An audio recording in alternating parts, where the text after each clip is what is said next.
She won't talk to you. She says nothing's wrong, but you can feel it. The distance, the silence, the coldness. You don't need to get her to open up. You just need to build a bridge that lets her feel safe to do so. Let's talk about how to go from emotional shutdown to shared connection. What is the trust bridge? Well, you can't demand trust. You need to build it. So the trust bridge is built on 3 pillars: safety, slowness, and steadiness. When she senses that you're not going to push, rush, or react, she starts to feel that it's safe to risk sharing again. She doesn't feel threatened. She doesn't feel pressured.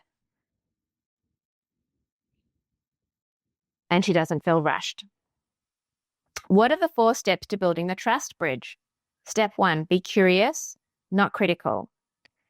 For example, you could say, "Can you help me understand how you're feeling lately?" And that's with curiosity. Whereas with criticism, it would be, "Can you help me understand how you're feeling lately? Because I just don't get it." See how they're totally different from each other? The power is in the curious approach. No pressure, just interest. No fixing, no judging, just space. You really can never be kind of attacked for being curious. If you're coming from genuine curiosity, it's actually a power pose. Step 2, validate, don't analyze. So for instance, you could say, "That makes sense," or "Thank you for sharing that with me," or "That's totally understandable," or "Yeah, I get that." You don't need to solve, you just need to witness. So all humans like to be witnessed. It's validating, just being seen. That's all you're doing, just reflecting back how she feels and showing that, yeah, you get that. You're not judgmental or critical of it. The 3rd step is to share your own heart. So for example, what does that mean? "I've been realizing how much I miss being close to you. I want to learn to be better and to do better." So you're showing vulnerability. It's not weakness to show your feelings. And this is actually leadership in a relationship, because you're modeling how to communicate vulnerable feelings. And the last step, create shared rituals. For example, you could take a walk without an agenda. You could phone without an agenda.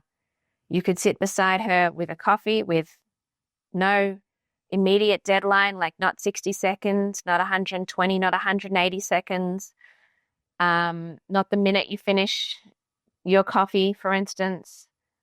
Yeah. Just kind of being rather than doing, I guess.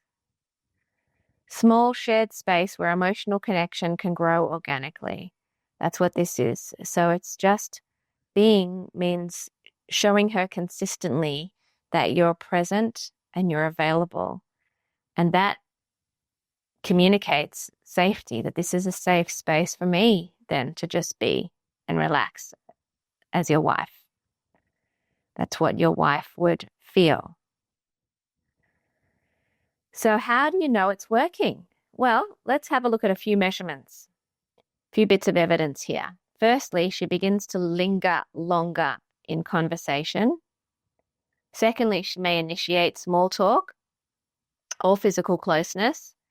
And lastly, she makes eye contact with you. So you can see these are the opposite of the withdrawal signs. So in withdrawal, the woman would be finishing conversation up, not making eye contact, and not bothering really to initiate small talk or closeness. Whereas here, she wants to stay longer, she wants to look at you, and she initiates contact with you, whether that's verbal or physical. So obviously it won't happen all at once, and everyone's different, and we don't know how long it will take. But once you build the bridge, she will start walking towards you again, regardless of the pace. It's happening. There's a way back to each other, and it starts with emotional safety. If you want to help building the trust bridge in your marriage, download the Marriage Rescue Guide below or message me if you're ready for deeper guidance. You don't have to convince her with words. You just have to become a man that she feels safe trusting again. And that's what I help men do every day. You can do this too. You've got it.